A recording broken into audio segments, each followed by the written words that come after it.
Kebijakan Jokowi atas ekonomi di tengah corona sudah tepat. Indonesia tak di ujung tanduk. Ditulis oleh Erika Ebener di siwert.com. Hai, bertemu lagi dengan Suara Rahma di channel Daily News.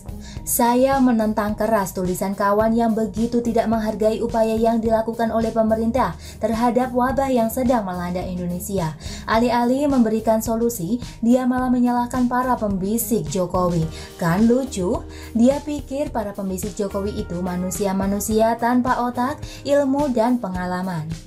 Kronologi ditulis begitu indah tapi tak disertai keterangan dan sumber yang jelas hingga memberikan kesan yang bersangkutan dengan mengarang bebas melampiaskan kekesalan.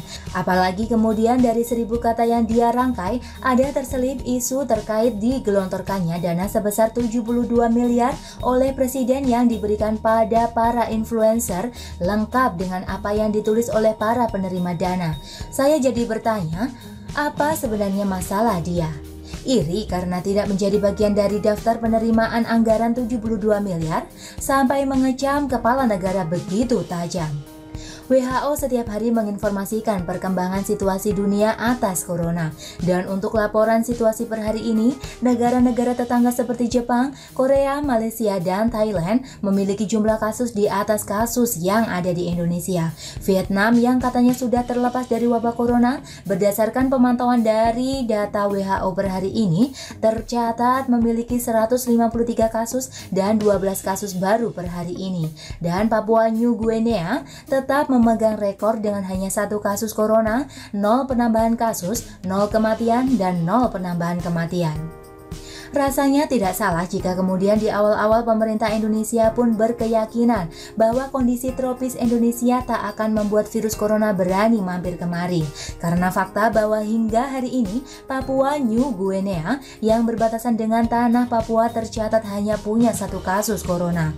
Kalau kemudian wabah corona tiba juga di Indonesia, itu karena lalu lintas orang yang datang dan pergi dari dan ke Indonesia jauh lebih banyak dibanding dengan Papua New Guinea.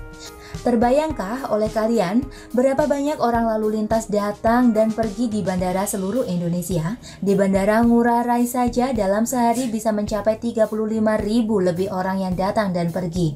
Apalagi di Soekarno-Hatta dan bandara internasional lainnya. Kalau kemudian Jokowi berpikir bahwa pariwisata bisa menjadi kesempatan di tengah corona yang melanda Asia, why not? Pada saat itu, itulah keputusan yang terbaik. Kalau kemudian hari ini keputusan itu dipandang salah, kalau saya jadi Jokowi, saya akan bertanya, ada kemana waktu saya membuat keputusan itu dulu? Kok tidak kasih tahu kalau itu akan salah di masa depan? Kira-kira mau jawab apa? Satu hal yang wajib dicatat bahwa menangkal corona dengan cara membuat rakyat kelaparan bukan cara yang bijaksana. Lockdown sama sekali bukan solusi dan selama ini banyak orang yang salah kaprah dengan arti lockdown. Mereka teriak minta lockdown, tapi suplai makanan dan pengiriman bantuan boleh masuk atau orang yang punya kepentingan boleh keluar. Kalau mau tahu lockdown itu seperti apa, kalian nonton film Resident Evil di mana sebuah kota di lockdown yang di dalam sama sekali tidak boleh keluar, yang dari luar sama sekali tidak boleh ke dalam. Kita hanya bisa menunggu waktu, apakah virus yang menang atau manusia yang menang. Tapi melockdown, saya bisa pastikan virus yang akan menang. Jadi, tidak salah jika Presiden Jokowi lebih memfokuskan kebijakan pada ekonomi dan tidak melakukan lockdown karena ekonomi adalah hal pertama yang terkena dampak dari upaya penanganan wabah corona. Kekhawatiran bahwa rakyat akan kelaparan dan ekonomi akan terjun bebas ke dasar paling dalam tidak hanya dimiliki oleh Presiden Jokowi. Perdana Menteri Pakistan Amar Khan sampai memohon-mohon kepada para negara debiturnya untuk membebaskan Pakistan dari seluruh hutang yang dimilikinya. Karena apa yang dikhawatirkan tentang rakyatnya hanya satu, yaitu rakyat akan kelaparan dan hutang luar negeri akan membuat negara tak mampu menghindarkan rakyat dari kelaparan itu. Pada wabah corona, saya sepenuhnya mendukung kebijakan pemerintah atas no lockdown dengan pertimbangan bahwa orang sakit bisa dirawat oleh orang yang sehat. Selama orang yang sehat masih bisa mencari, menemukan makanan dan makan. Tapi melockdown negara menangkal corona dengan membuat rakyat lapar karena dilarang untuk bergerak, lalu mengakibatkan kelaparan akan menimbulkan masalah lebih besar. Karena kalau rakyat sudah kelaparan, apapun akan diterjang. Kerusuhan dan penjarahan akan terjadi di mana-mana di seluruh Indonesia. Saya malah cenderung berpikir bahwa kebijakan pemerintah Belanda mungkin perlu dikaji dan dipikirkan oleh Jokowi. Siapa tahu kebijakan itu baik untuk Indonesia. Perdana Menteri Belanda, Mark Rutte, menyatakan bahwa virus corona sudah ada di antara rakyatnya. Sambil menunggu para ahli menemukan vaksin atau obat untuk virus corona ini, mereka juga bisa memperlambat lajunya penyebaran virus corona, yaitu membangun kekebalan bawaan secara terkendali pada saat yang bersamaan. Kekebalan bawaan akan terjadi ketika ada cukup jumlah orang yang selamat dari serangan penyakit yang ditimbulkan oleh virus corona. Cara ini kemudian dipandang efektif untuk membuat penyakit tersebut tidak kembali menyerang. Dan hal ini tidak dapat dilakukan jika dilakukan lockdown. Rakyat Belanda sempat menutup usaha mereka, tapi kemudian sekarang mereka membuka kembali secara normal dan hanya melakukan social distancing dan mencuci tangan. Dari apa yang saya tulis di atas, negara tetangga yang katanya telah bereaksi lebih cepat dari Indonesia, mereka tetap saja memiliki kasus corona lebih besar dari Indonesia. Reaksi lambat atau cepat sebuah negara terhadap virus corona tidak menjamin negara tersebut akan terbebas dari corona. Apalagi jika kita persentasekan dari total jumlah populasi setiap negara. Malaysia dengan 2031 kasus corona adalah 0,0000627% dari jumlah penduduk 32.365.999 jiwa. Indonesia dengan 893 kasus corona adalah 0,0000326% dari jumlah penduduk 273.523.615 jiwa. Korea dengan 9.332 kasus corona adalah 0,0000182% dari jumlah penduduk 51.269.185 jiwa.